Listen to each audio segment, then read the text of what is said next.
सुधांशुशेखरार्चकं सुधीन्द्रसेव्यपादुकं सुखादिमोहनाशकं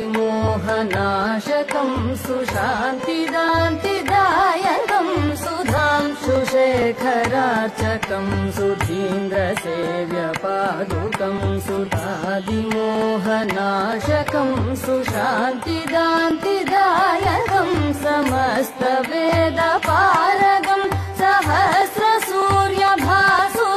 समाहिताखिलेन्द्रियं सदा भजामि शङ्करम् सदा भजामि शङ्करम्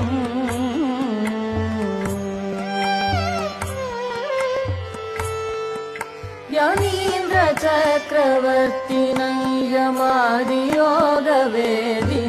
यथार्थतत्त्वबोधकं यमान्तकात्मजार्चकं यमीन्द्रचक्रवर्तिनं यमादियोगवेदिनं यथार्थतत्त्वबोधकं यमान्तकात्मजार्चकम् चक्रवर्तिनं यमादियोगवेदिनं